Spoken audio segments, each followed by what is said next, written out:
What is going on, ladies and gentlemen? AJ Good here at the House of Masks, where we unbox and review cool stuff almost every single day. And in today's video, we have maybe the last big score of 2021. But first, I have to go over a couple things with you. First of all, I peed my pants.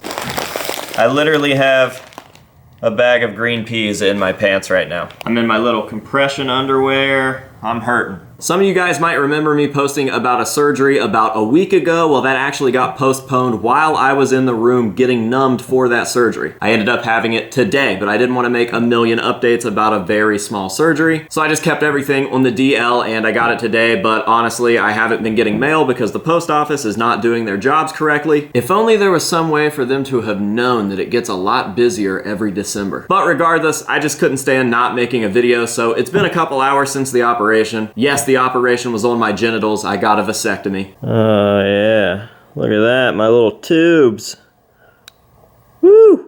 Not a big deal. However, I am fucking sore in my plums. But again, I just can't stand not working, so I had to get a video out and I am dying to work. I just love working. So I'm just keeping you guys up to date on that aspect, and with that out of the way, I have something else that I want to talk about. And this includes a little project that you and I are about to do together. So follow along with me. Are you ready? All right, step one, pull out your wallet. You got it out? Good? Okay, now reach in and pull out a $5 bill. Got it? Just a $5 bill. Good? Now, take this $5 bill, crumble it up, and throw it across the room. Got it?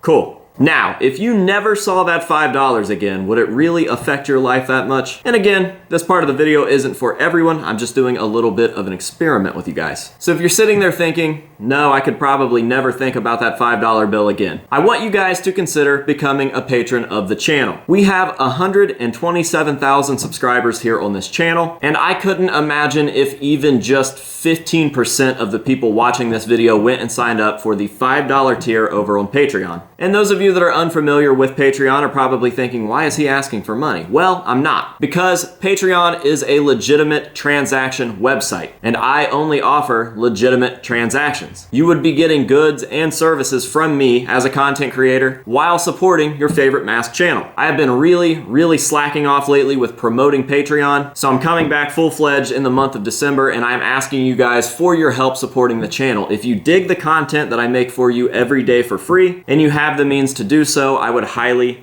recommend going over there and signing up for Patreon. $5 will not only get you early access to all of my videos, but you will also be able to join a private patrons exclusive Facebook group, meaning that you will be able to see behind the scenes photos of projects before anybody else gets to even see those projects. You will get to see private scores that I can't show the public. You will have the ability to vote in polls to determine what style of content might come next. Should I do this unboxing? Should I paint a Joey mask? Should I talk about the new Slipknot song? Should I just not make a video? All of this and much more for just $5 a month over on Patreon. I'm telling you guys that when it comes to Patreon, I do it right. I am signed up for a few other content creators over on the platform, and I can promise you that they don't do it like I do it. I am giving you guys what you are paying for. Now, with that shameless self-promotion out of the way, let's go ahead and get on into today's mask. Today we have a very special mask, and as I mentioned at the beginning of the video, this might just be our last big score of 2021. So I got this piece secondhand from a fellow collector down in Florida, and obviously this is going to be a guar piece because, as you can see, we are in front of the guar collection, and that's normally how this type of thing works. I shoot a video that fits the shtick of whatever collection I am currently sitting in front of. So we have got a box here. Let's go ahead and dig on into it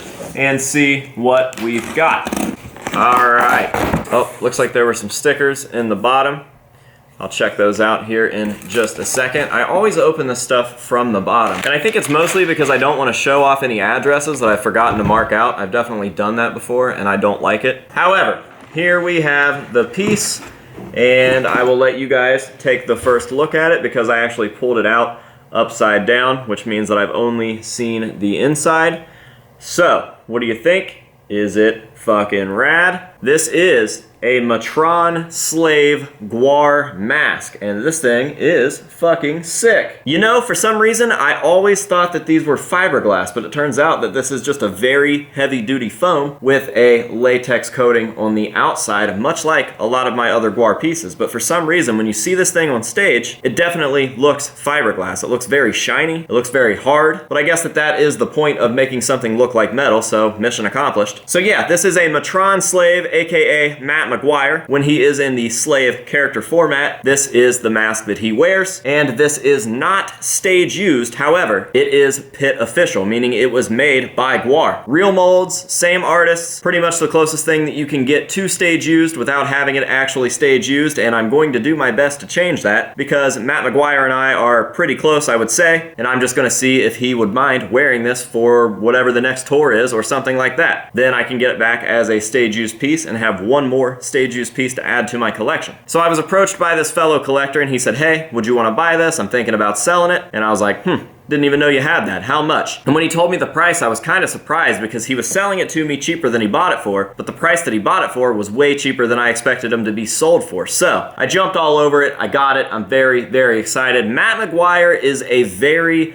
underutilized or underrated part of the Guar lore. When it comes down to Guar, Matt is almost the backbone of the band. This dude is just an all-around phenomenal artist and a really nice guy. But when it comes down to what he does for the band, everything from artwork that's on some of these skateboards, artwork that goes into the comics, artwork for the backdrops and the banners that they use on stage, props and masks that they use, this guy does it all. He is just an all-around phenomenal artist. And aside from the art, he also makes sure that these shows go off without a hitch. If you guys are familiar with Guar at all, you'll know that the slaves that are running around on stage are the ones doing a lot of the hard work while the music is being played. Hooking up different spew tanks, making sure that all that goes off well, making sure that everything is in place where it needs to be, getting in and out of multiple different characters that are going to be decapitated or disemboweled on stage. And if that wasn't enough, Matt also plays another full-time character on stage as Solborg, so he's actually in the big leagues. He is a main character of Guar at this point. That's right, Odorous!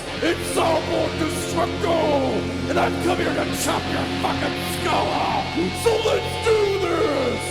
So again, I would say that Matt McGuire is definitely one of the main backbones of the band, one of the main backbones of the entire show, and one of the main backbones of the brand itself. He's just a very important piece that I think goes overlooked a lot. On top of that, since me and Guar have formed sort of a working relation, it has mostly been through Matt McGuire, and he has been an absolute pleasure to work with. Super nice guy, and nothing beats those nights where Matt will randomly call me at 6 and we end up staying on the phone until 9.